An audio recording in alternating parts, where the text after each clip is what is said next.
but we didn't get you that message. And then I didn't want you to all get up and go out and get your champagne because that seemed too much to ask. So it's being passed around. There will also be strawberries passed around because Mamie liked a strawberry in her champagne, and every Sunday at Canterbury Woods, there was the option of having champagne, and she usually said yes, and when she did, she always put a strawberry in it. So if you want to try that, feel free to take a strawberry, okay, which will eventually get to you. I'm asking you to hold on to your glasses for a while because there will be a toast to her, and we would like you to raise them to her when Fred gives the toast. And it's okay if you already finished it and raise an empty glass, that's fine. Want to have that option anyway. Okay, Alex, thank you. Where's Alex?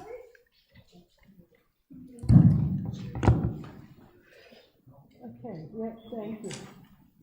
Is there a chair for him?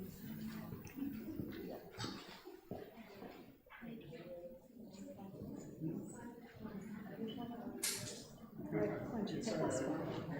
Yeah.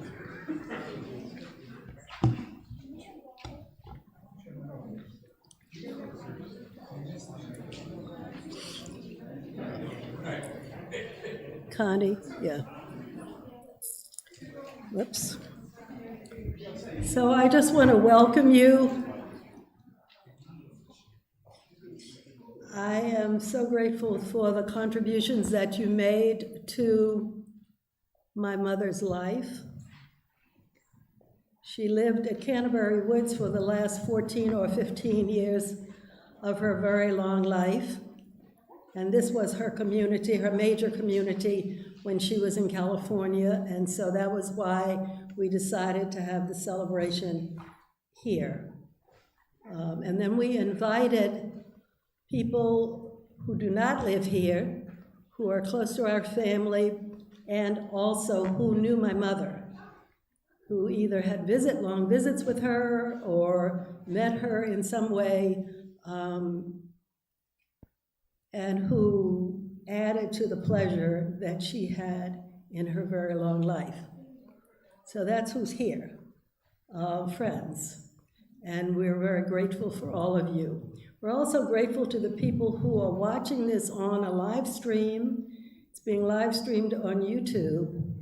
And it was done that way. I asked for that because we have many friends and family members who live on the East Coast, and I did not want them to travel during this pandemic to be with us, which was not very popular decision with Benjamin or with some of the other relatives who live on the East Coast, but I promised Canterbury Woods that people who came would be local people who had been vaccinated, and we would not bring COVID to your community.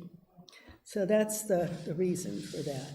Let me see, is there anything else I need to say? The musicians that are here are people we know, and Lisa Feynman, who will play the guitar in the living room for Mamie's, I went a very, very early birthday, soon after she got here, and led a group of Canterbury Woods residents who wanted to be part of that into, and a couple of friends that we had sang with Elisa. Liberta Laurel sang for her, and I think it was her 100th birthday, and some of you heard her beautiful music then, and they agreed to come back. Elisa with her partner Kimball, and Liberta with her partner Tammy. Rick Iramadagi, a couple of people have asked me about you, is a minister who has a church in Carmel Valley near the Hidden Valley Music Seminar, and is a fabulous musician. And Elisa and Kimball are composers as well as musicians who play the guitar. So I think you will enjoy their music. It was carefully chosen. The songs were chosen to reflect my mother's values and to reflect the way that she felt about the world. So that's how the specific pieces that are being sung were chosen. When I asked her what she wanted from a celebration of her life, the only thing she said was, I want people to sing Lift Every Voice, and I want them to sing every stanza. So she got it. And so therefore, with the help of Connie Riley, who's the new chaplain here and who's been a great support for me during this process, we've got copies of Lift Every Voice, and I'm hoping you will all lift every single voice in this room when we get there. Roberta will lead us in that, and so that will be, I think, a very good thing. So I think that's it for me, and I want to introduce you to a close friend who is a Reverend, Derek Williams, and I've asked him to say a prayer.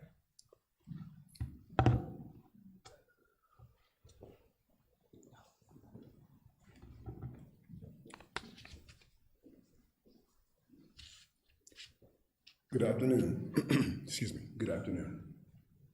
It is an honor and a pleasure to represent and to be here for the Jealous and Todd family, the legacy. I will say a prayer, but I would like to, as Ann said, we are having a celebration.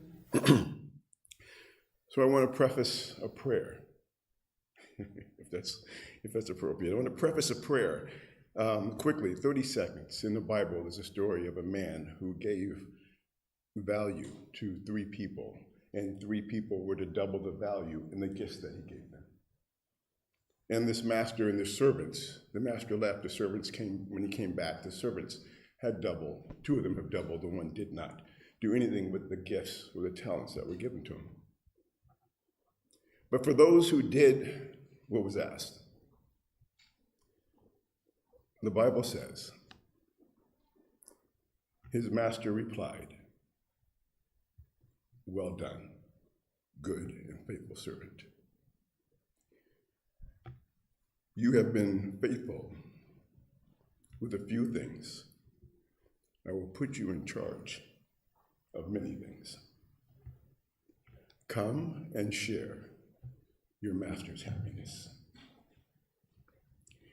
And what I want us to focus on is to come and share in the happiness. I want us to share in the happiness of Mamie Todd, whose life was dedicated to making life better, who took the gifts that was given to her and she doubled it. In her legacy, she tripled, quadrupled. She's got great grandchildren who live in her legacy. So this is a celebration, not only for Mamie's life, but it's also a celebration for our lives and the lives that will come behind us because she was present. And she did use the gifts that were given to her. So we want to be able to stand today and say, Mamie, welcome and enjoy your master's, enjoy your God's happiness. So join me in prayer. Heavenly Father, we thank you for the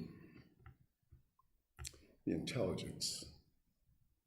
We thank you for the tenacity, the fortitude, the stick-to-itness. We thank you for the love and compassion, the passion. We thank you for the focus. We thank you for long-range living and thinking.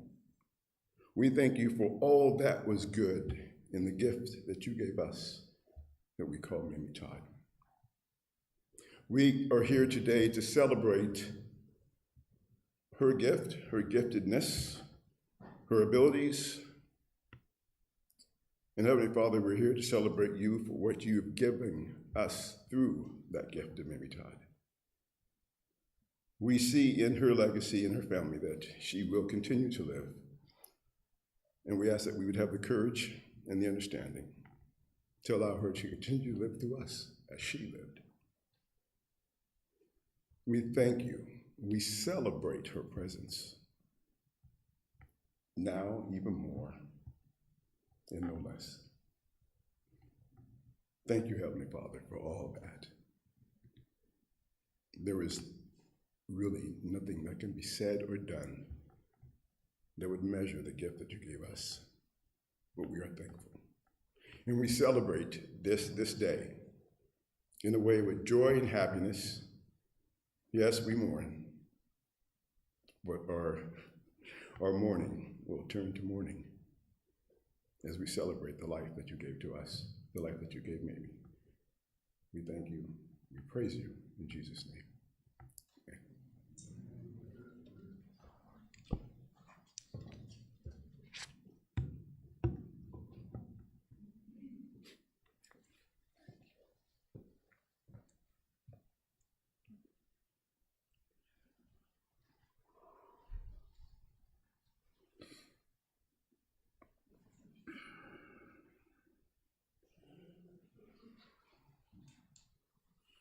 Thank you, Derek. And staying with the spirit of that prayer and the acknowledgement that Mamie has moved on in her journey, I hope that she was looking forward to seeing Jerome again. And we certainly hope that that happened for her. So let's lift our glasses both in memory of her extraordinary spirit and triumph in this world and to her journey into the light of love and peace. Hear, hear.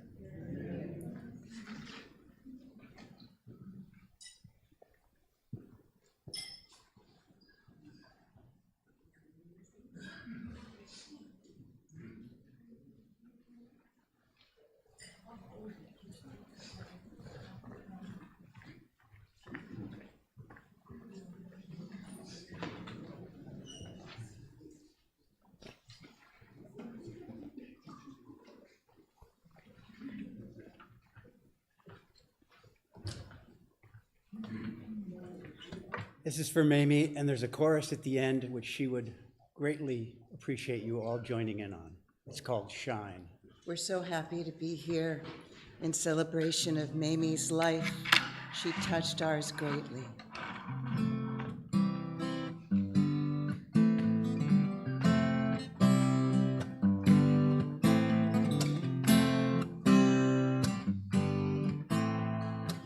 I am not a stranger in this world, not some uninvited guest. I will take my place at the table and shine,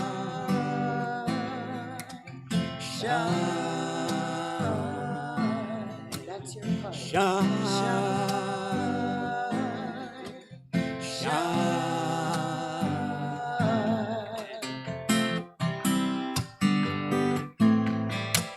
I am not a stranger in this world.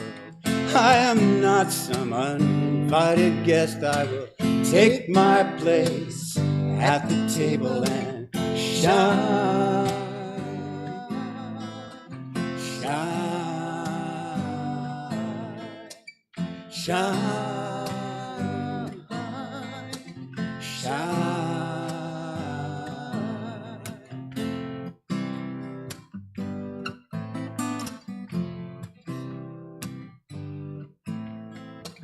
I've known fear quite well. I've been shackled and shaken far too long. Well, the hand may tremble and the voice might falter, but it will not stop the singing of my song. 'Cause I am not a stranger in this world. I am not some uninvited guest. I will take my place at the table and shine. That's what Mamie did. Shine, shine, shine.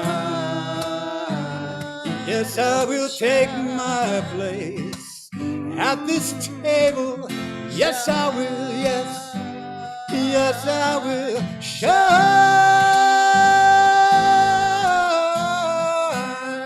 Shine at the table, I will glow. I know, I know, I know.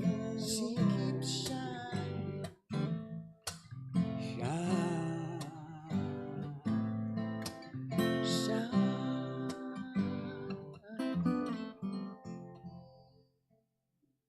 For me. Maybe.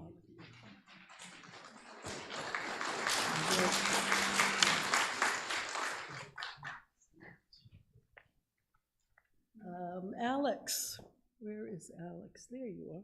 Can we play the CD? Where's the CD?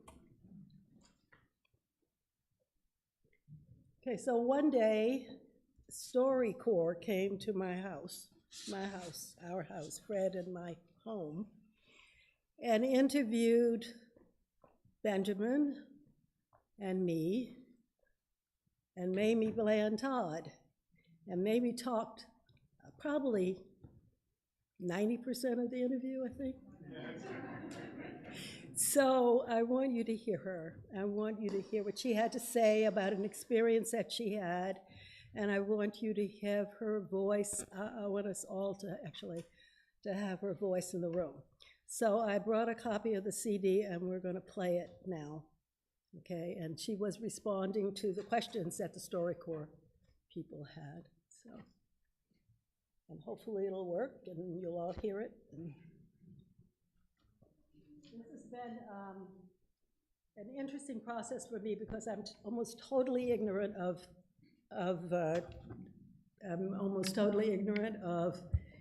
digital things, and so we've had a lot of support.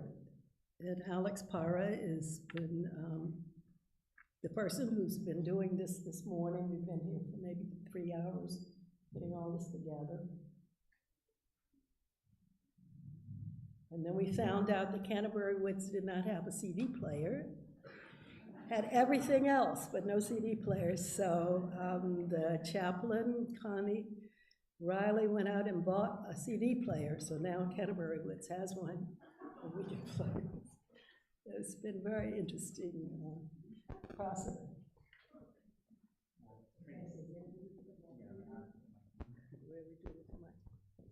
Okay, thanks. Make sure this is off.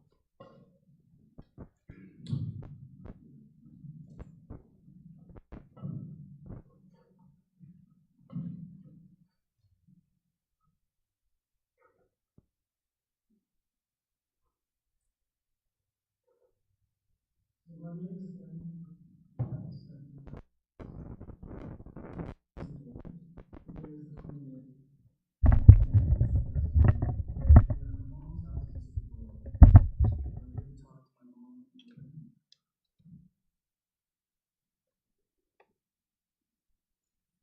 name is Baby Todd. My age is 92 years. Today is April 28th.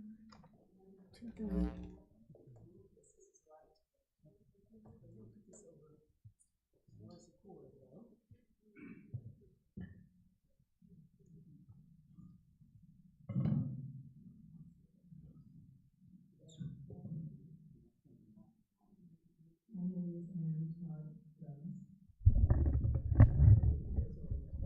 Can't hear it. 2009. I'm in my home in Pacific Grove, California, and I'm with my son and my mother.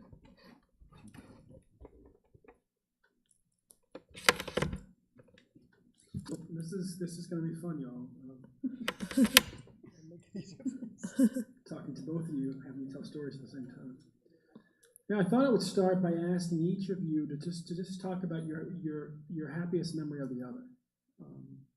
Mimi, your happiest memory of the other. So, Mimi, what's your happiest memory of Mom? And I'm gonna ask Mom what her happiest memory of being with you?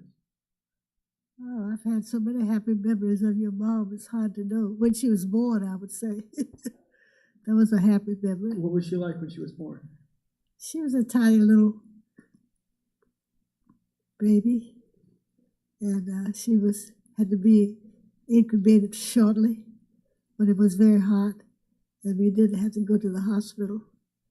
We improvised one at home, and she did fine. She had everything that belonged to her except her fingernails and toenails, and she did very well. That's my first and happiest remembrance of her. Are you, Mom? What's your? I don't think I can give you a happiest, but Give me a I'll happy give memory. you a happy memory. The one that you I'll remember give most you a happy clearly. memory from my childhood. I remember being in Druid Hill Park in Baltimore, Maryland, after my parents came home from work. I think, my guess is it was a Friday, and my mother made a picnic, which she often did in the summer. And we went to the park, and my father was playing baseball. I remember sitting on the grass on a blanket with her, and she was smiling and laughing, and he was playing baseball. Was Bonnie a good baseball player? I don't know. Was he? Yeah, he liked baseball. He didn't play it very often, but he had a team once. He and another fellow. They would play on Saturdays with kids. Not formally, but just Right. sandball sort of. He enjoyed it. Yeah, he did. It was He fun liked to it. watch because While we're talking about Boney, what was your? Give me a happy memory of Boney, given that we all miss him so much. Oh, so many memories. Your first one, your first happy memory of Boney. How you met him? Tell me about how you. I can tell you how I met him, Yeah. but I wouldn't say it was the happiest memory of my life with him. I met him in the library at Virginia State College. I was at high school, second year high school, and he was second year college because we were 2 years apart. And we had some mutual friends, fellows, and they introduced us. We used the same library because Virginia State College was a segregated college, and teachers needed somewhere to do their practice, especially secondary teachers, since there was no space at the one high school in Petersburg. So Virginia State College had this school where secondary teachers did their practice teaching. And we used the common library that belonged to the college. So he was there working on he was a business administration major, and he was there working in the library, and a couple of fellows who knew me and knew him introduced us. And what was he doing? Can you recall what he was doing in the library? Yeah, I do. He had all these ledges spread out, and he had all cufflinks, and he looked really nice, you know. And he looked like he must be brilliant with all that paperwork in front of him. And so he stood up, and he was very polite. And then later, we talked on the campus a couple of times. And he was driving a car, and I didn't have one. And sometimes he would pick me up after school, and we would go for a drive. Yeah. And what was your first date like? Tell me about your first date with. First date, we went to a dance. After he graduated from college, I'm turning the thing off. we had been known each other before. Okay. Whoops. Yeah, I don't think anybody could hear anything. We were trying to have a discussion, thought maybe people were sitting in the middle of the room could hear it because of the way the speakers were going, but apparently no one was. I will tell you what she talked about briefly. And Benjamin, you remember that story? Why don't you do that? I remember all her stories. Which The story? story she told on story time about going to the principal and demanding. Oh yeah, Tell you what, so my grandma was a storyteller. She was the griot in our family.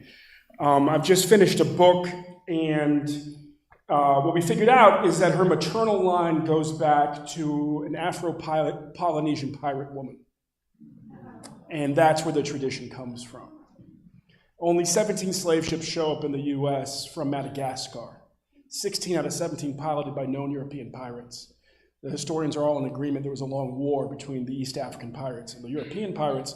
Occasionally, when the Eastern African pirates would lose, they would ship them to the U.S. as slaves. And that's how her maternal line shows up here. And so she would tell the same stories over and over and over again. And one of them was about her outrage. You have to understand the pride she had. She was her grandfather's granddaughter. Her grandfather was one of the lead architects of Virginia after the Civil War. They had built a political party that only lasted for 4 or 5 years before the Klan put it down, a series of assassinations. But what that political party called the Readjusters, which was a majority black party led by a populist, anti-racist former Confederate general, and his principal, and the man who made it a majority black party, who brought the blacks into that party, was her grandfather. And he was the sort of the co-founder, if you will. That party's legacy was that they abolished the public whipping post. They abolished the poll tax for a short period of time. And their permanent legacy was they secured the future of free public education for every child in Virginia when the conservatives were trying to destroy it in the early 1880s. They expanded Virginia Tech, made it the powerhouse that it is now, and they created Virginia State University, where she would attend. So you have to understand, it's that man's granddaughter who then becomes a school teacher in Jim Crow, Virginia, and is pissed because she doesn't have a chalkboard that will retain chalk to teach her kids, let alone books. And she goes down to the superintendent's office, but on the front of the building is her grandfather's name. Because, while the nitwits who ran Jim Crow were many things, they were also cheap. And so they didn't take the black man's name off the front of the education building. So she shows up as a Negro teacher, and they tell her to come around the back door. It seems like, but my granddad's name's on the front of the building. I'll come through the front door, thank you very much. And she walks right up to the superintendent's office and demands time, and he eventually lets her in, and she lets him have it. I tease my mom that her mother prepared her to marry a man with the last name Jealous because her mom's maiden name was Bland, right? You're just going from one bad attitude to the other. But in Dinwiddie County, the Blands were the kings of the county. She understood that her grandfather had walked out of his white uncle's house to freedom. She understood that the color that she carried was because she descended from basically every founding family of Virginia when you go through our DNA. And she understood exactly where she was supposed to be relative to that superintendent in the pecking order, but for Jim Crow. And so there was no kind of hiding, if you will, her kind of regal outrage about the way things were and her conviction about the way things were supposed to be. And so when she was done with that superintendent, the next day, there was a truck at the school, not just with all the resources that her classroom needed, but all the resources that every classroom needed.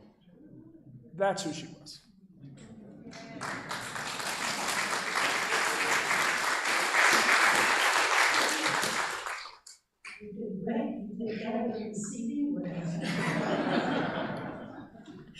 So where are we?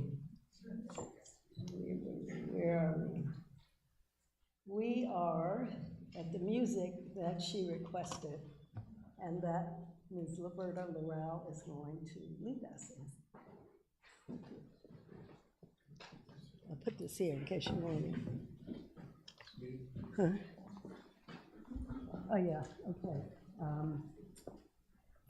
Alex, please. Thank you. And this is yours.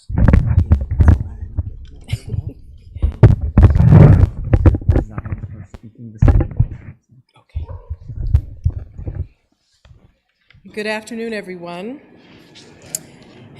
I am going to ask that we all stand, number one.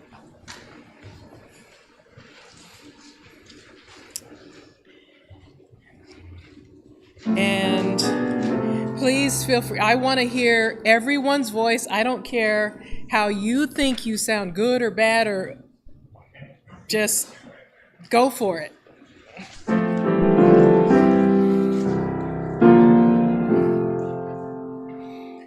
Lift every voice and sing till earth and heaven ring. Ring with the harmonies of liberty.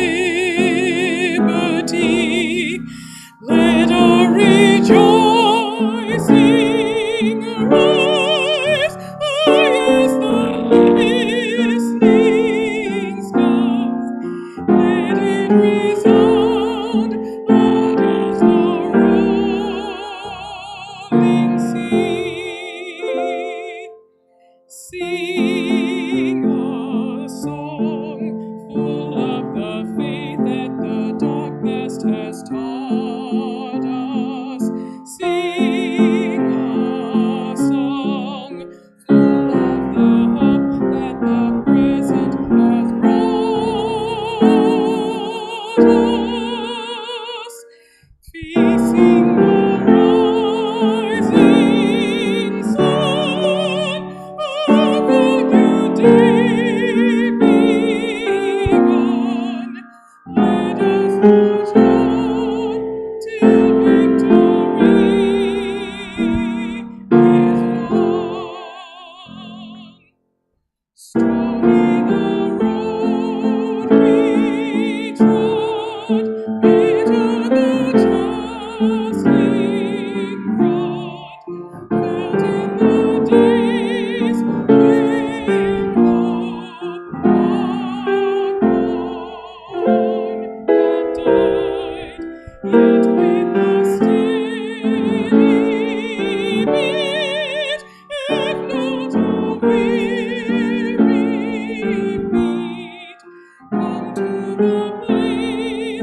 So Lisa sang and I cried.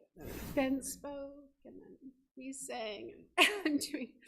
So I wrote down some key points I wanted to get across just because I might forget. Oh, sorry.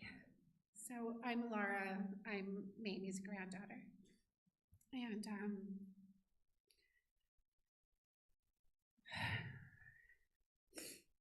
Mamie's adoring husband, my grandfather, who loved her so deeply. It's just beautiful to see them together. He just worshipped her. And he had wanted family and friends to come together and share laughter and good food and music at his memorial. And as Mamie neared the end of her long life, I asked her what she wanted. If she wanted for us to go back to Baltimore and have a memorial there, if there was something in particular that she really wanted us to do in her honor as she passed on. And she said that most of all, she just did not want us to be sad. She said that we should do what was good for us since she would not be there, and that it really did not matter to her.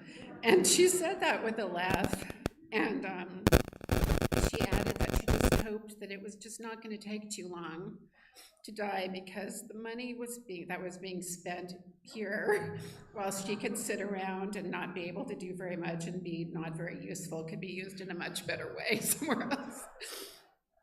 So we, of course, cherished every day with her, and I thanked her every time I saw her for sticking around. And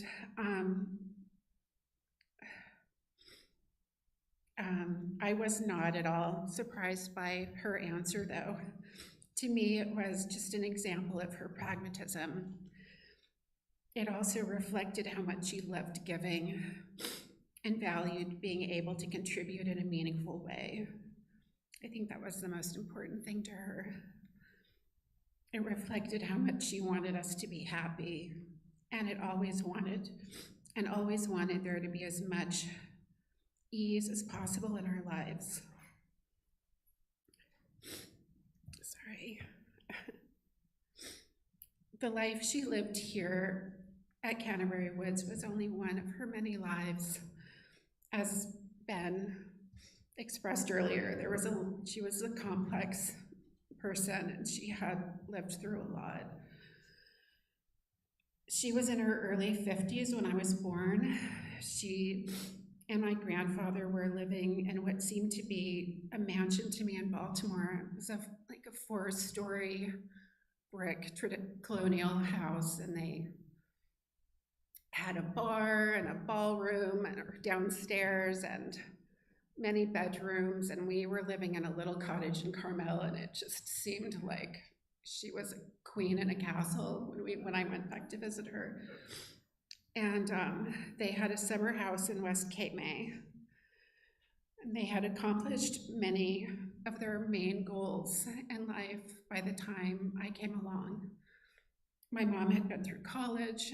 They were very comfortable. They had contributed a lot in their community. They had volunteered at their church. They had given to family members that needed support. My grandmother and my grandfather both had full careers that they were proud of. And they were nearing retirement when Ben and I came along, and we were really lucky to be born at that time when they were just ready to have fun, and it was a really playful and kind of a time in their life with a lot more ease. Despite the distance between the coasts, they were in our lives a lot, and and then later Ben and I spent weeks with them every summer. And there was always a lot of fun and laughter. Extended family and friends were in and out of the house. They had parties. There were long, relaxing days at the beach. My grandfather would make crab cakes. Mimi and I would swim in the ocean. We always got dressed up and went to fancy dinners at least a couple of times during the summer and rode on rides in the boardwalk, caught fireflies, ate corn. She sang songs to me at bedtime. Summers with them were kind of magical. They were adoring grandparents, and I felt their love. I just always felt their love. I felt adored by them. And I knew how much they enjoyed their time with us, how much they loved my parents, how much they loved us and cherished us. As I think back on all our times together, the examples she set and the lessons that she taught me were many, but there are just a few that stand out. One was look for the good in everyone. 2, take time to appreciate the little things. She loved fresh flowers and express your gratitude freely. 3, people should not be judged by their appearance. People should not be judged by their race or their religion. They should only be judged by who they are inside. 4, never charge anything on a credit card that you can't pay off before the end of the month. 5, save your money, but if you can afford to buy a Cadillac or a cashmere sweater with cash, then you should do it, and you should enjoy it. 6, give as much as you can. 7, dance and put your legs up as much as you can. 8, do what you know is right. And I believe that the last lesson is the one that guided her every day.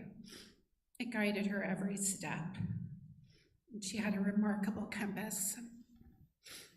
And what she thought was right was full of wisdom, courage, and compassion. Thank you.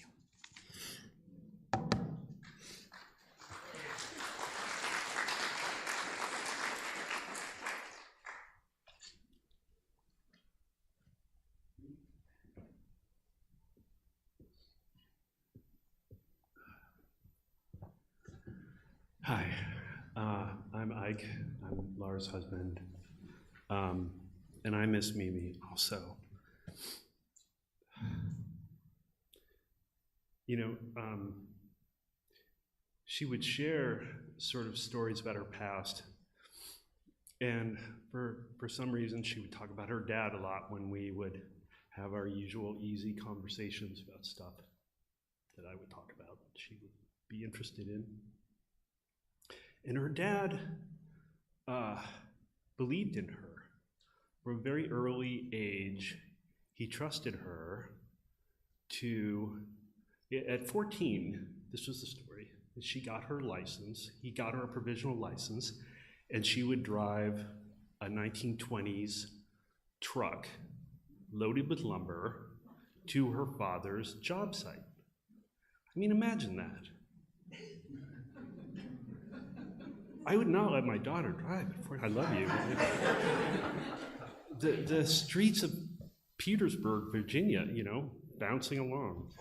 Anyway, she had amazing grit and courage and love, and I'm gonna miss her. Thanks.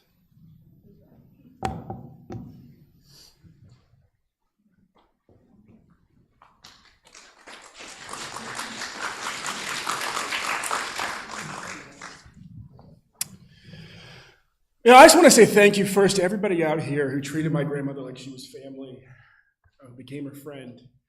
It was one of the great things about her is that she could keep creating friends. The transition to Canterbury Woods wasn't an easy one for her. She had been here about a month or 2, and I came in to have lunch with her, and she gets over to me and she whispers, and she says, "I don't think I've seen another black person the whole time I've been here." And I went right back, and I looked back, and I got right up in her face, because as the youngest grandchild, I could say whatever I wanted to say. And I said, "It's okay. They don't think they've seen a black person either." And she said, "Oh, shut up." And she laughed, and then it was done. That was the end of that. My grandmother was also very plain-spoken, including about things like sex. She had worked for Planned Parenthood in 1940. The times we're in right now. Back then, the founder of Planned Parenthood was still around and had been to prison for over a decade for pushing for birth control in New York. And my grandmother was doing it in Baltimore, which is a Catholic city and a Catholic state, much harder. So she took me to get a HIV test when I was 17, and maybe, once I'd had sex with somebody. And she, just because, you need to get used to doing this. And I'm like, I'm back there with the lady at the HIV center. She's like, "Son, there's like a 0.000 chance you have HIV. I'm like, "I'm well aware." She's like, "But that lady out there, I'm afraid of her." I'm like, "I am too."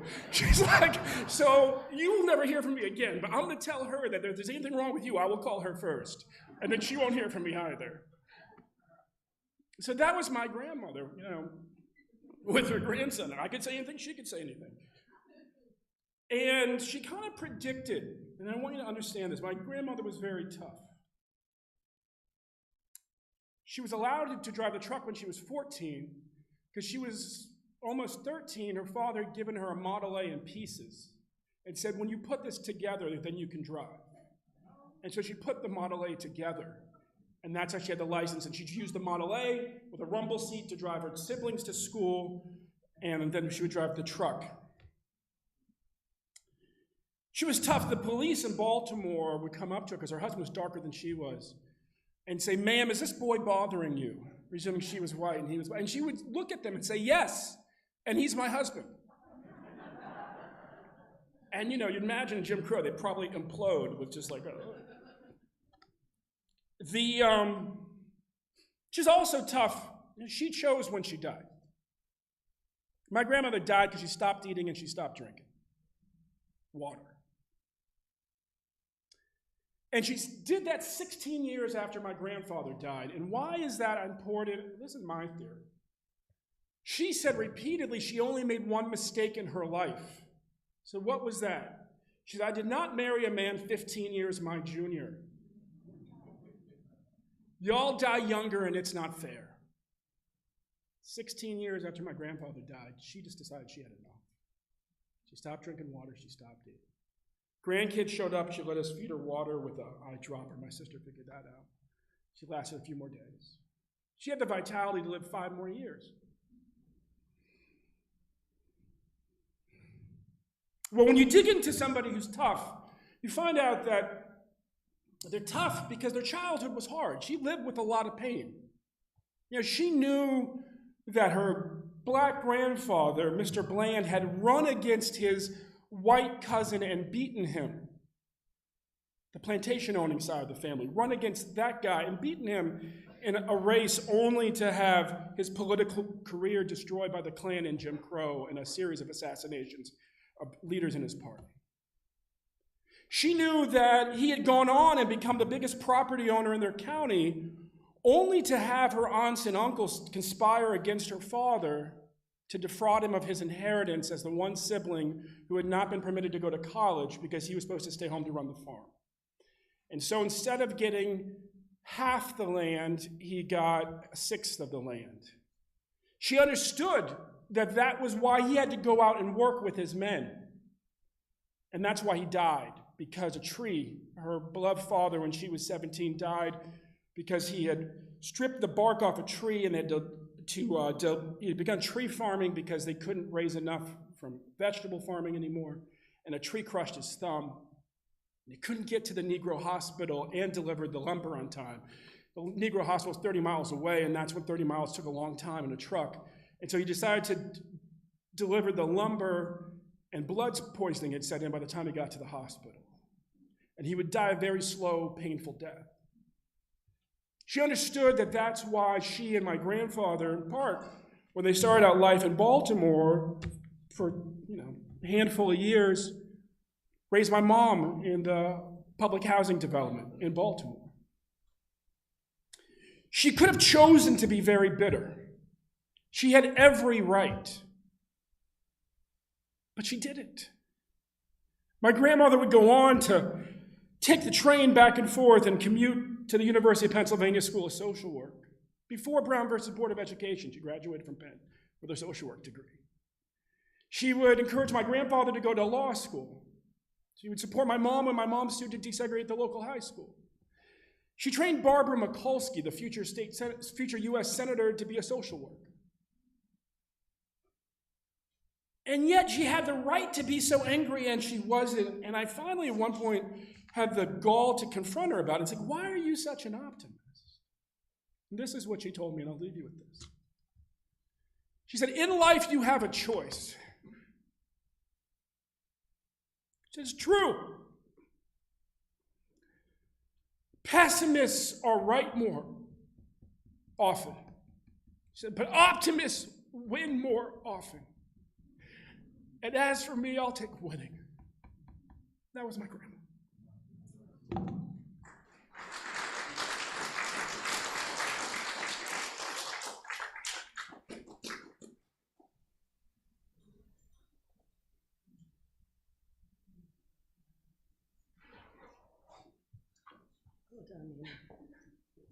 I want to give the grandchildren a break for a minute, and I want to tell a story because I've got I knew her the longest of anybody. Here we go again, right? Okay, can you hear me now? All right, I'm going to tell a story about her from a long, long time ago, so my grandchildren can recuperate from the emotional, from the emotions, just a little bit before they have to talk. And I remember the stories, you know, one's farther back than anybody else who's alive in our nuclear family anyway. Like Ben said, we started life in the projects in Baltimore. We did that because my parents were part of what's called the Great Migration from Virginia to the north. And Maryland is not north. Maryland was still south, but it was more north than Virginia. And Baltimore had more jobs available for people with African ancestry. And so they carried me in a pillow. On a pillow, they said. I was not big enough to fill the whole pillow. I was a newborn, and we went to Baltimore. And after living with relatives for probably a month or two, they moved into this newly established projects that were newly built just to house the migration of Black folks coming from the South, from farther south, because there was no place else for us to live. In that projects, there was a basement. We had an apartment, and then there was a basement, you know, and I remember going to the basement with my mother when I was probably 2.5 years old, and I think back now,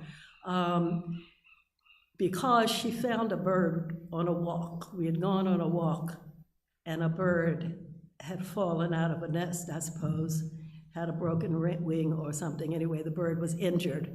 And I remember, that's one of my very earliest memories, is of her picking up this bird, and we carried it to the basement of this building we lived in.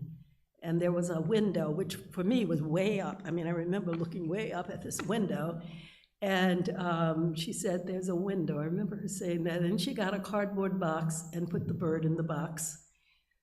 And the bird, of course, couldn't fly. So every day we went to the basement, and every day she fed that bird. And then one day, she lifted that bird out of that box. By then, the bird was very attached to her. So she just picked it up, and she put it on the windowsill, and she opened the window, and the bird flew, and she smiled and smiled, and that's one of my earliest memories.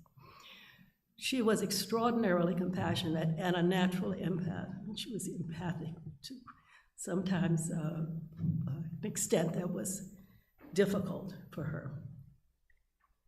Another memory I have is of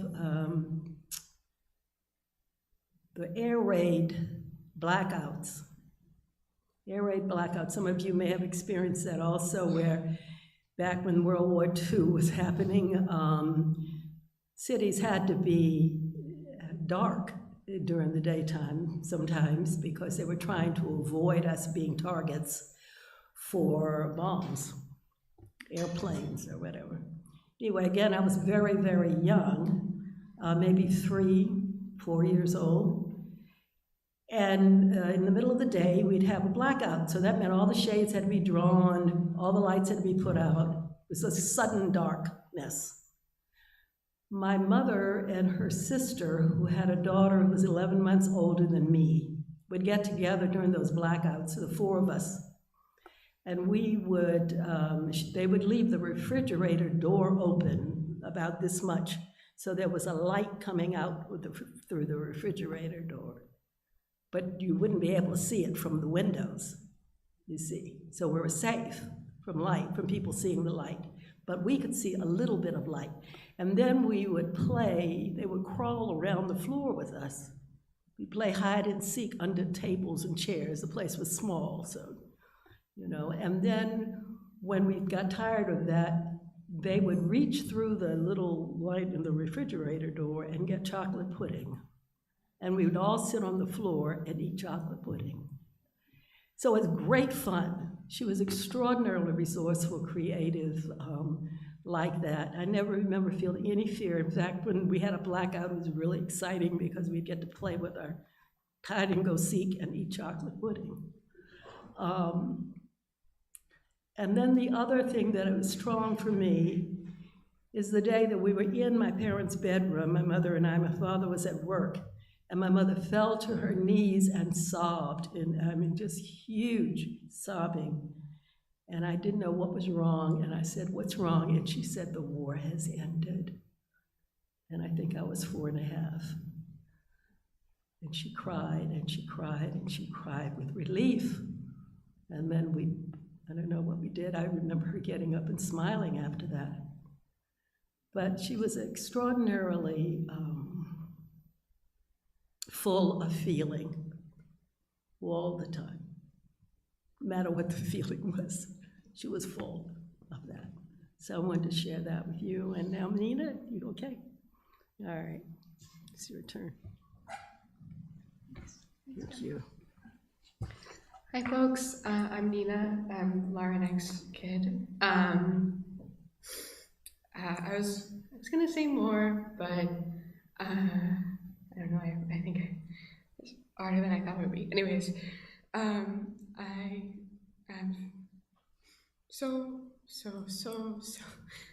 much love for Mamie. She was really meaningful to me, and I'm so grateful that I got to know her, and love her, and be proud of her, and have her be proud of me, and know that. And anyways, I'm just really thankful, and really thankful for my family and my cousins.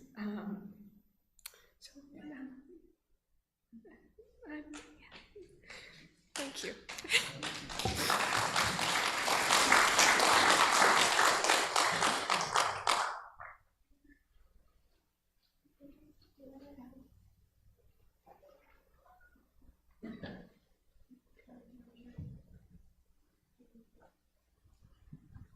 Talk about your guitar. Jack is going to play his guitar.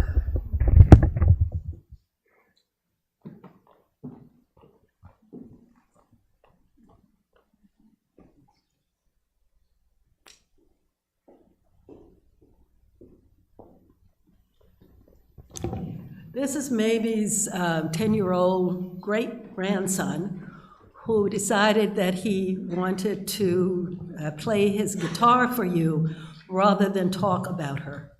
And he played for her, and she loved that he played for her. They carried this big thing into her room, which I didn't even know it could fit in there, and played for her, and she loved it. So he's going to play his electric guitar for you.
So I'm the white boy from Maine who arrived at their house in Baltimore in the middle of a snowstorm, knocked on the door, and Anne said I walked in like I belonged there. Well, it turned out that I did. And I very wisely, in retrospect, I mean, this was all unintentional, but Anne was dating this wild race car driver, which is a slight exaggeration, but so I would spend, when Anne went off to school, I would spend Sundays with her parents, becoming friends with her parents, getting guidance from her parents. They found me likable and lovable, and we had quite a relationship. Way before, months before, I should say, I became romantically involved with Anne. And you know, when I look at the whole big picture, I think it made everything easier because they had spent so much time with me and knew who I was, and I wasn't just a guy who was dating their daughter. And so it was a huge, huge gift. And, you know, although, and Mamie always, in a funny kind, not in a funny kind of way, but I think the best way to express it is she always had my back. She always believed in what I did. She supported all the experimenting I was doing. You know, there are people in life that you feel like get you. They get who you are. There's not a lot of them, but Mamie was one of them. And she always had my back, you know, as a person, as a husband, as a parent, as a grandparent.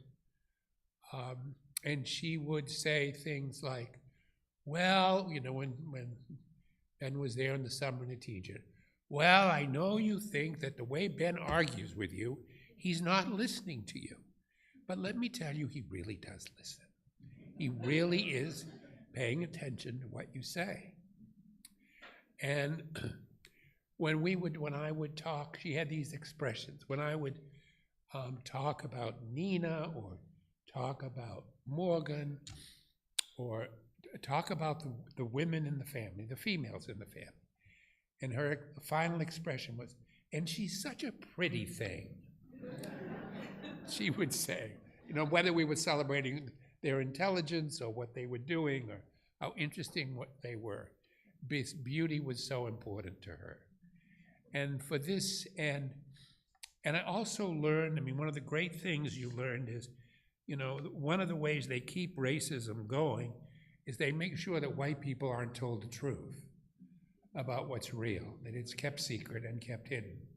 And one of the great gifts of being in that family was, oh, I heard the parts of the story I was never told in school or in college, and I was supposed to be a well-educated white boy.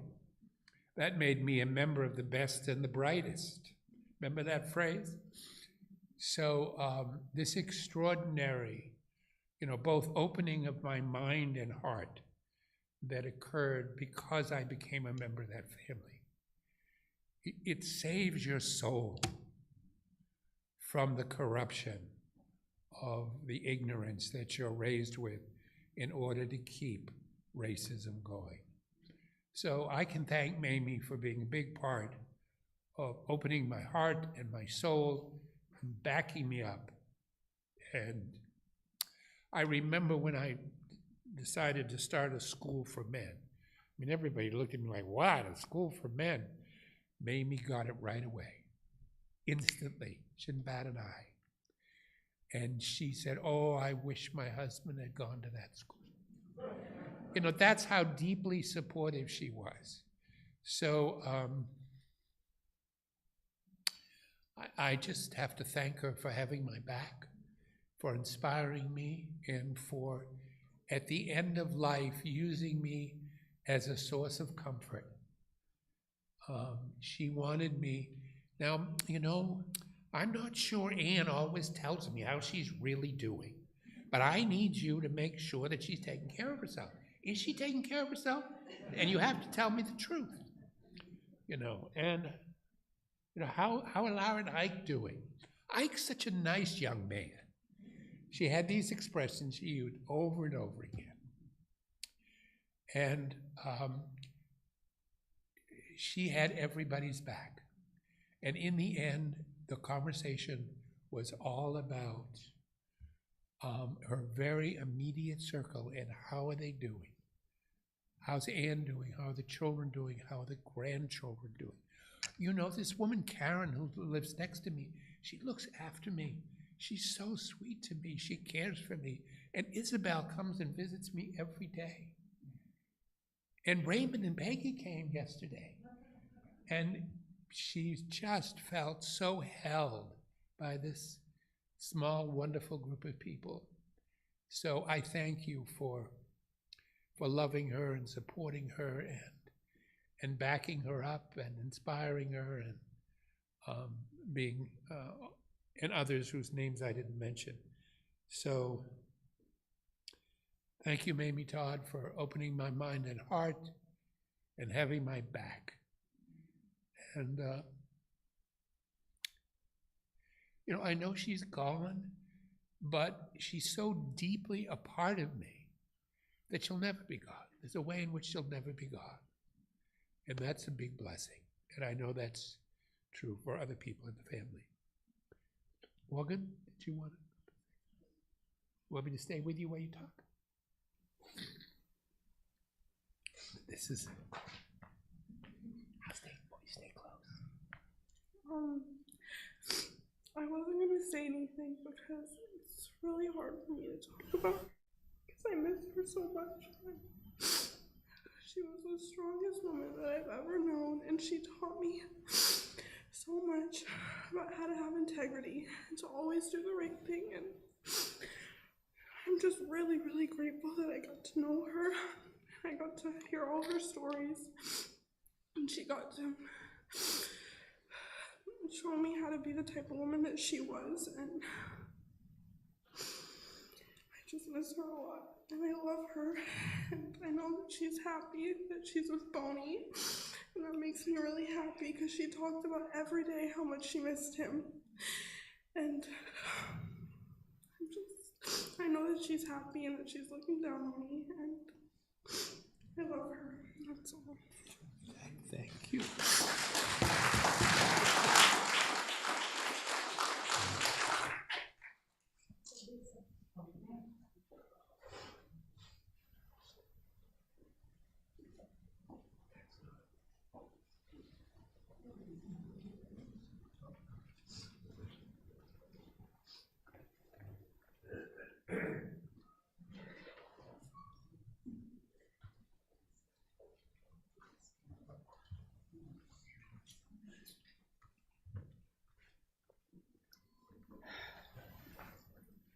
We're so glad that we're here today with this beautiful family. And thank you for all your beautiful tears, because it just waters the garden of our hearts. And your grandmother, your mom, your great-grandmother, wow, she's bigger than life. That's how I feel her right now, like Fred said, that she's a part of you. So she's not going anywhere. It's not the same as having her right here. But we hope and pray that you're going to find her, find her right there by your side, sitting on your shoulder whenever you need guidance, that she's a part of you, and she'll continue to guide you. So I was so fortunate to be able to meet Mamie when I was invited to Canterbury to sing for one of her birthday parties, and there were other parties too because I remember distinctly being in your backyard. And Julian Bond, is that a dream? Julian Bond was in your backyard. And I remember the goodies on the table, and your mom and I got a beautiful plate of cheese and honeycomb, and she was just always incredibly present and knew how to listen, really listen to the words of my songs. And this song is for her. This is called Cup of Kindness, which Anne chose, like she chose Kimball's song, Shine. And she would always take her place at the table, as Fred said. And she was also so filled with kindness. This is a toast I wrote originally in Big Sur when people raised their hands, their glasses, and no matter who they were at all these parties in Big Sur, you could have people who lived under bridges or in their cars and in their mansions, but people would raise their glasses and say to kindness. And that song, that little song, has gotten me quite far in life, because as things change, there's some things that continue to remain the same, and that is that kindness matters. Words of kindness, just taking a moment to be kind. And Mamie was that. So we raise our glasses and we say to Mamie, to kindness. This is called Cup of Kindness. I saw a shining light, warm and childlike in your eyes. Before I really knew you, I had a feeling down inside that your soul was made to feel and share life's pleasures pure and fine. You're someone who knows friendship the way others know their wine.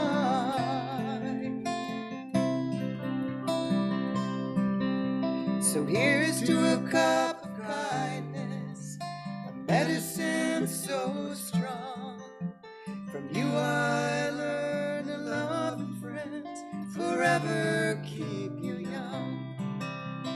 Here's to a cup of kindness, a tradition on the coast.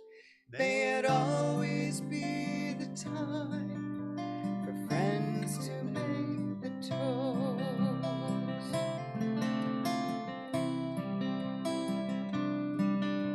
It seems so befitting that your birthday comes in spring, when rebirth and renewal come to every living thing, when the waters feel warmer and the mountain meadows green, when we get the chance to celebrate the birth of your being. Here's to a cup. So here's to a cup of kindness, a medicine so strong. From you I learn to love and friends forever keep you young. Here's to a cup of kindness, a tradition on the coast. May it always be the time for friends to make the toast.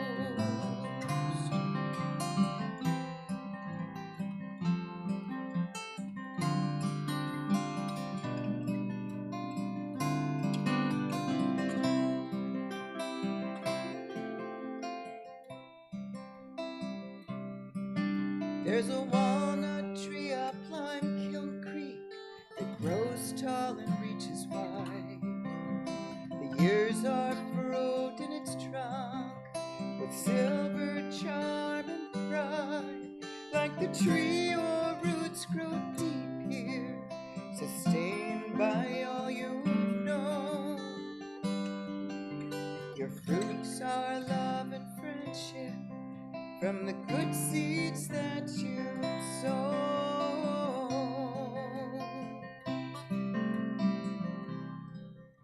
So here's to a cup of kindness, a medicine so strong.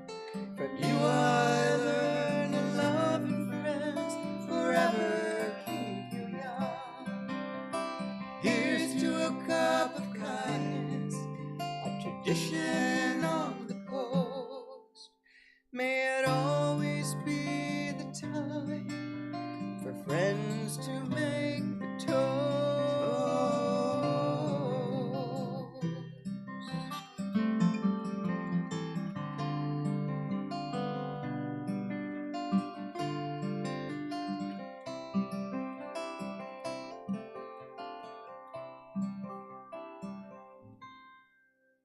To kindness, to Mamie, to the Todd Jealous family, to all of you.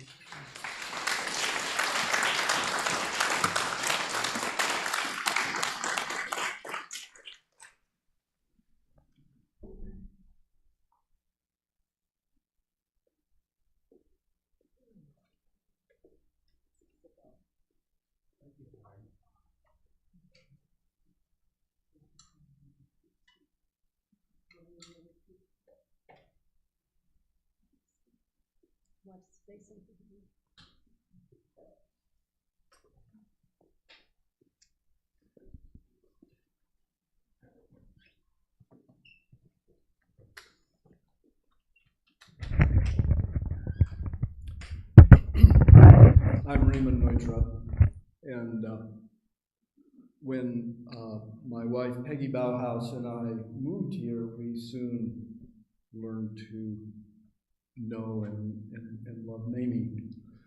By that time, she already had 100 years of experience behind her, and as an epidemiologist, I took note that she had experienced the first great pandemic and didn't realize that by the end she would experience the next one. There are three endearing qualities of Mamie that struck me and Peggy. One was sympathetic kindness. The other was a sense of beauty and style. And the other was a fierce dedication to agency.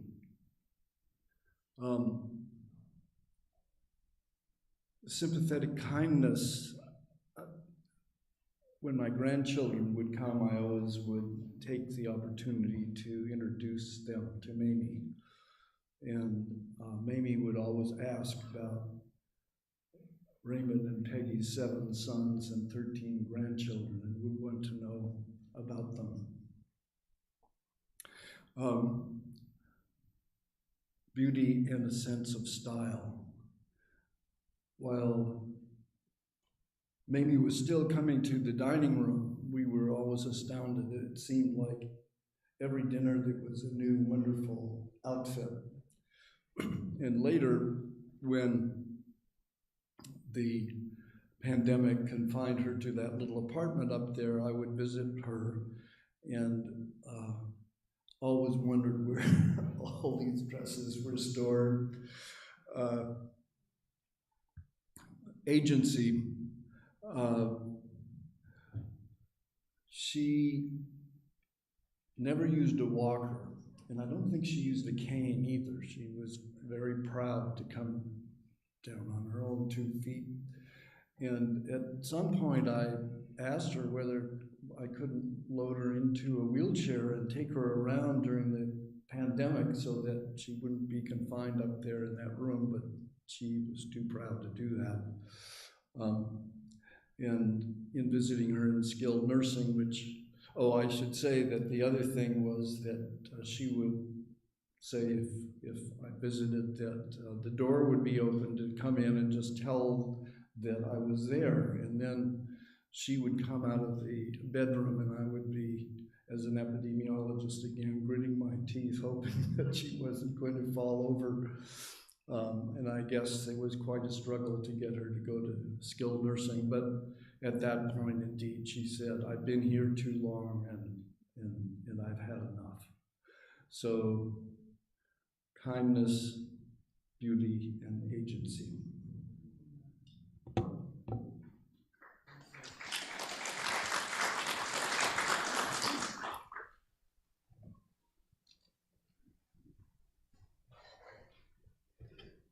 I'm Isabel Gray, and I was a good friend of Mamie's from the time I came here.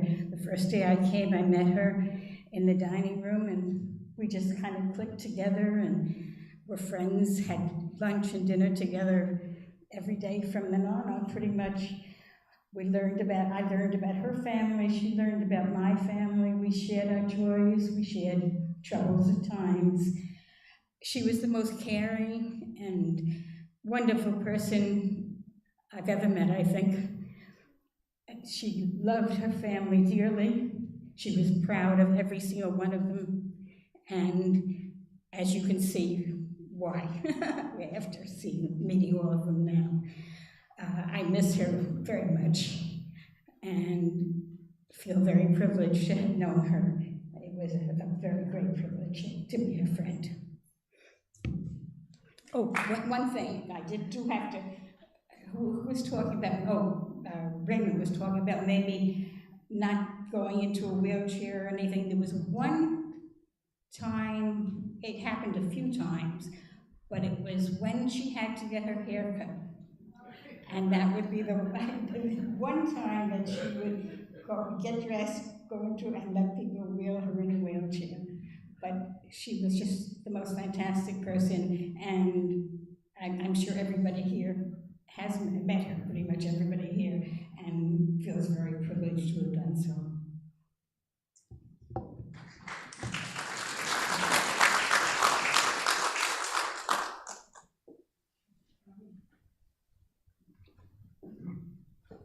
You want to say something, Karen?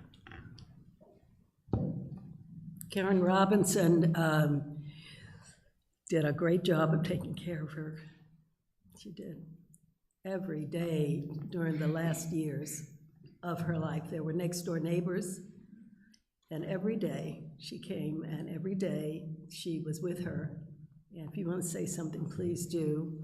Before you do, I'll tell you that one of the things that she and Karen shared was a love of chocolate. And so there's a box of chocolate candies that I ordered that has her name on Mamie's name on the outside of each wrapping, that's sitting on this table over here, and there are lots of them, so I hope you'll take a piece when you leave. Okay. I'll give you this. Thank you. It's interesting. I'm Karen, and it's interesting for me to hear these stories coming from the source, from the family. I was taken back into a world 100 years ago, and it was my privilege to live right next door to Mamie. She had to move there because she lived downstairs, and there was a drip of water that it was a terrible thing for Mamie to experience, but she had to, because she came upstairs, lived next to me. And I heard about these stories. I heard about going into where she was irate that her school children had no books, had no pencils. But it's interesting, the little differences. What I heard was, well, Karen, I went to the office of the superintendent. I didn't know anything about the sign of the grandfather. I went to the superintendent's office, and the secretary said, no, you can go around the back. And besides, the superintendent isn't even in. And she took a look over the secretary's. She said, I looked beyond the secretary and I saw him sitting right back in the office.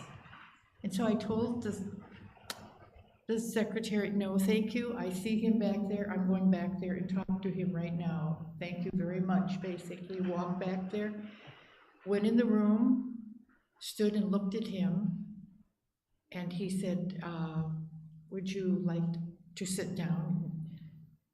And I think something like, I thought you'd never ask, some remark like that. But fully present, her sense of self and what her purpose and her mission was to get something for those children. And as Ben said, at the end of the day, or in the morning, truckloads of supplies. And I heard the story about the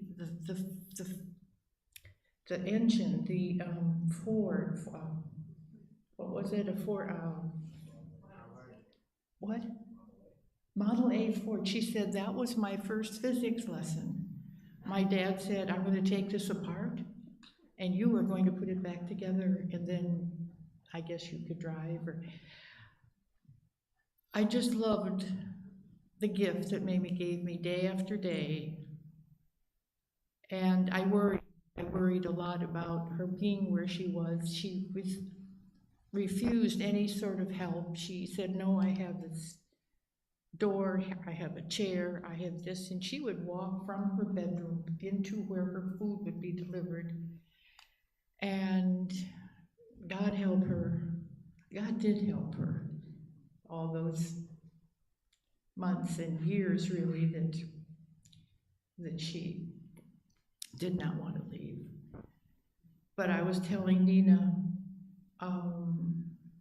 that her clothes, I think, you didn't tell the story about your great-grandmother's, what was it, what kind of fur? It was a mink, like a white mink coat. Mamie had a white, she had a closet of clothes, and I guess she invited Nina to just one day go, and she could take anything out of this closet. And Nina picked a white, full-length mink coat.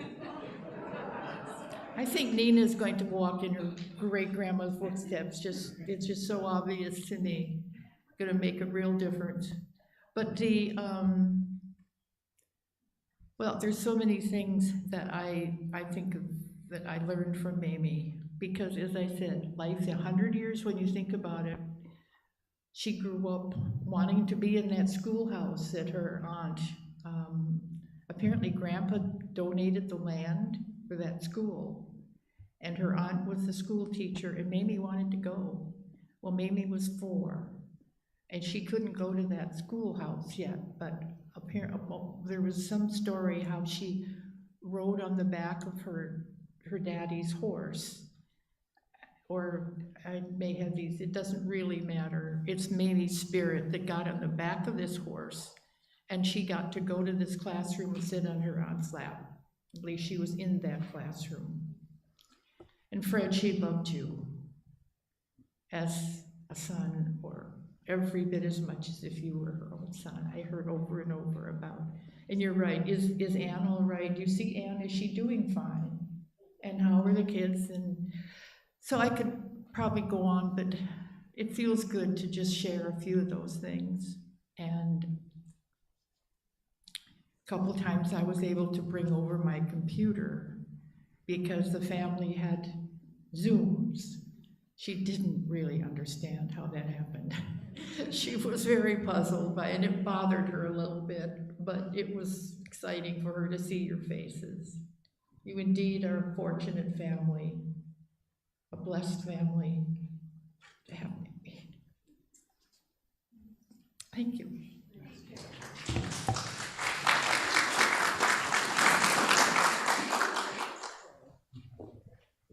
Alex, you can do the video. So two people who came to visit her a lot of, I think, many times and stayed for long periods were Princess and Raymond Pope.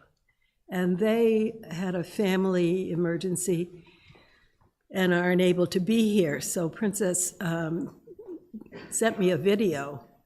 They made a video of their times with her, and Princess asked that I include that in the program. So hopefully you'll be able to see it, and with Alex's help. Yeah, okay.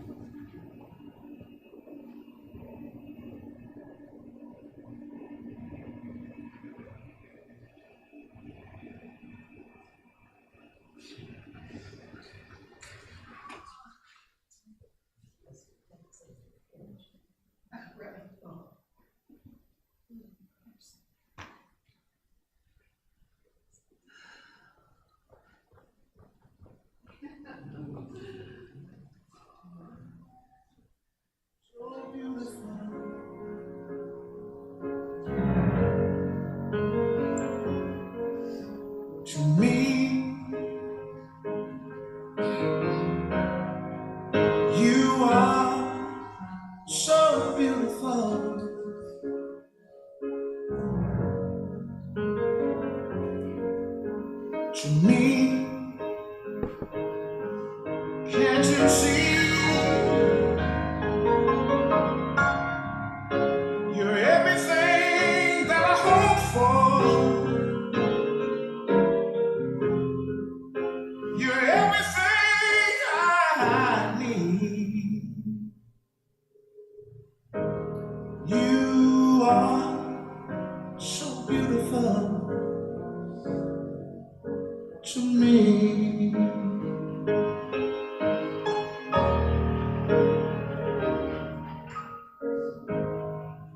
Such joy and happiness.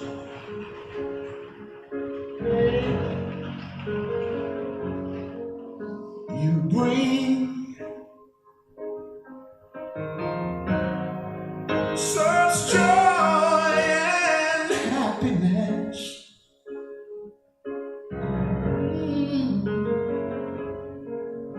You bring just like a dream, just like a dream. You're like a guiding light, shining in the night, yeah. You are heaven's gift to me. You are so beautiful. You are so beautiful. You are so beautiful to me.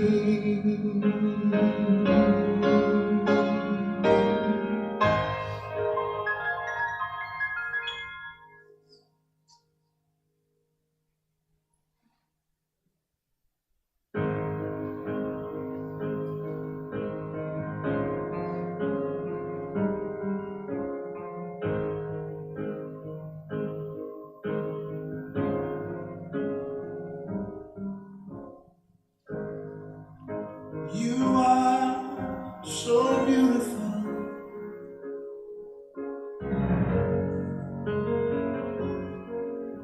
to me. You are so beautiful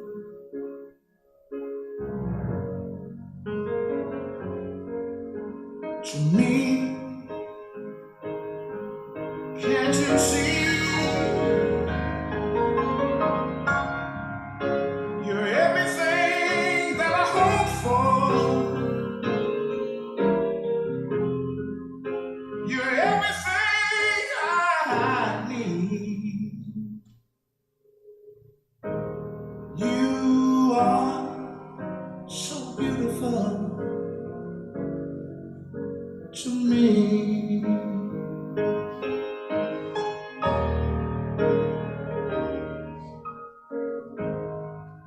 Such joy and happiness.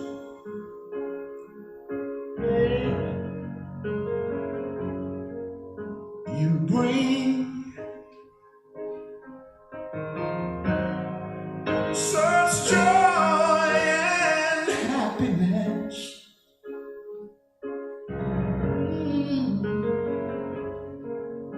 You bring just like a dream, just like a dream.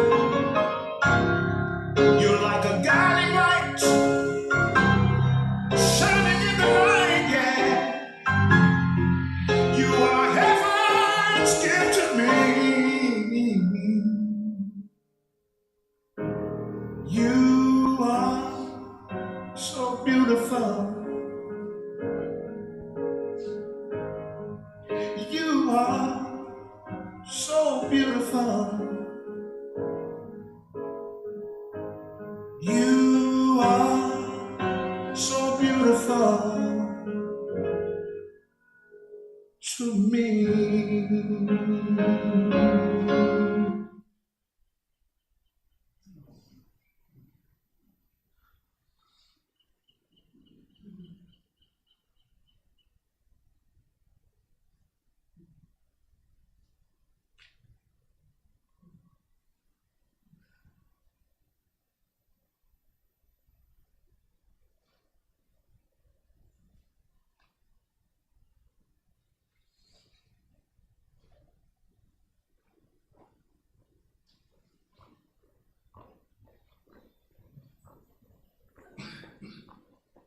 So let's hear some appreciation for Princess and Ray for their beautiful video.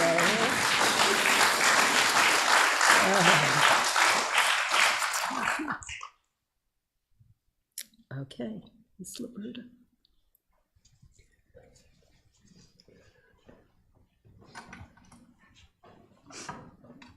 Yes, and my poem.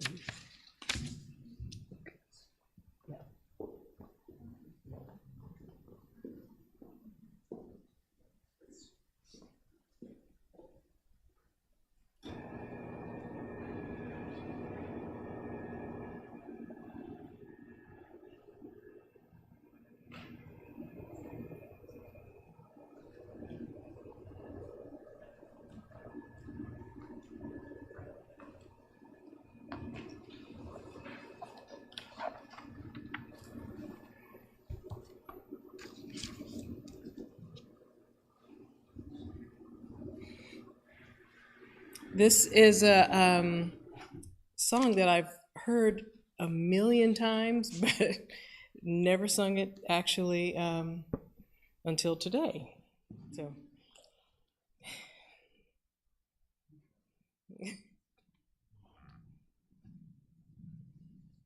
Tammy? I didn't think she could hear what was going on out here. I'm very, I don't have a lot of stories to share about, I decided to call her Miss Mamie, but I did have the great privilege and honor to sing at her, I think it was her 102nd birthday. She paid a lot of attention. She watched me kind of like this at first, and then smiles. So I really appreciated that, and we had a chance to do a little bit of bonding.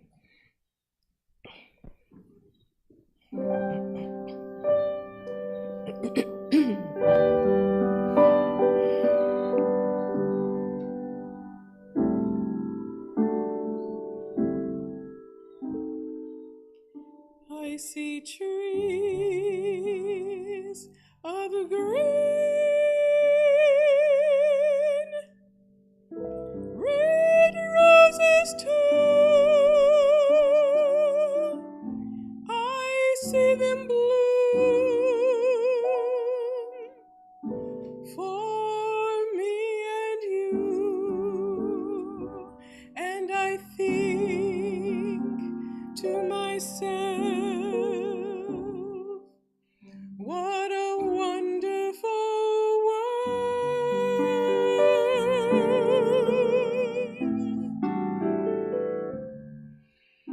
I see skies of blue and clouds of white, the bright blessed day, the dark sacred night, and I think to myself, what a wonderful world.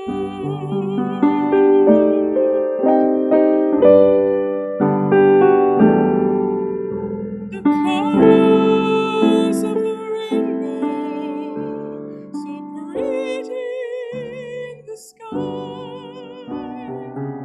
are also on the faces of people going by. I see friends shaking hands, saying, how do you do? They're really saying, I love you. I hear babies cry, I watch them grow. They'll learn much more than I'll ever know, and I think to myself, what a wonderful world.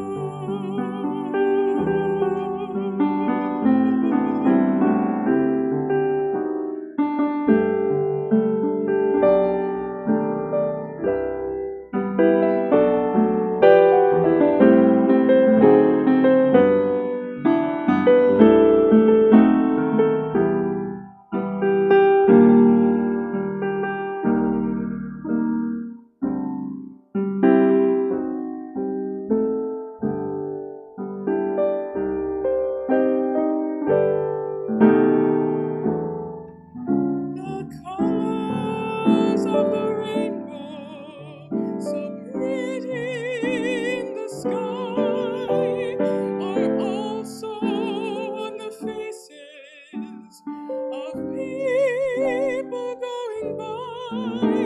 I see friends shaking hands, saying, how do you do? They're really saying, I love you.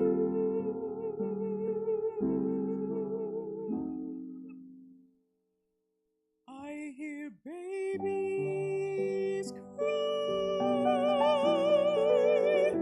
I watch them grow. They'll learn much more than I'll ever know. And I think to myself, what a wonderful world.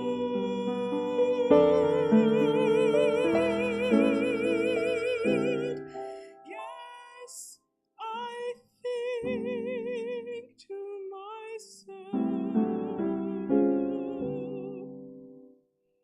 what a wonderful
This by Maya Angelou.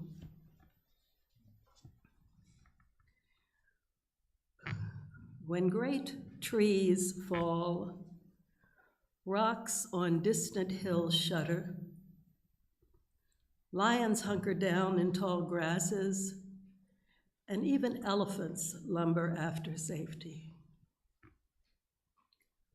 When great trees fall in forests, small things recoil in silence, their senses eroded beyond fear. When great souls die, the air around us becomes light, rare, sterile. We breathe briefly. Our eyes briefly see with a hurtful clarity. Our memory, suddenly sharpened, examines, gnaws on kind words unsaid, promised walks never taken. Great souls die, and our reality, bound to them, takes leave of us. Our souls, dependent upon their nurture, now shrink, wizened. Our minds, formed and unformed by their radiance, fall away. We are not so much maddened as reduced to the unutterable ignorance of dark, cold waves. And when great souls die, after a period, peace blooms. Slowly, always irregularly. Spaces fill with a kind of soothing electric vibration. Our senses restored, never to be the same, whisper to us, they existed. they existed.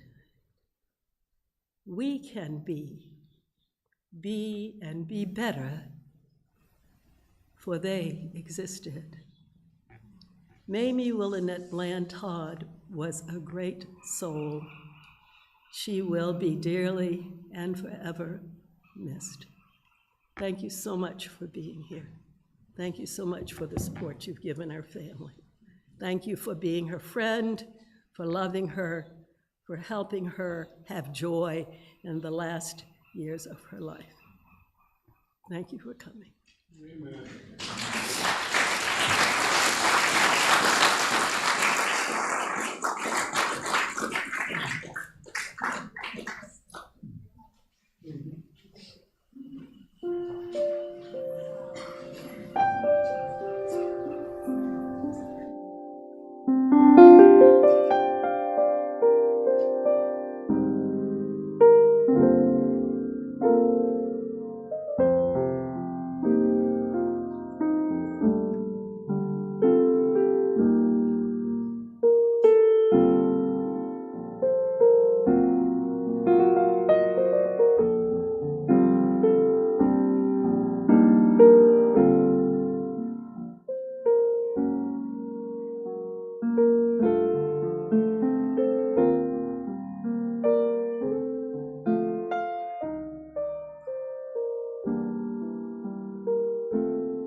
Thank you.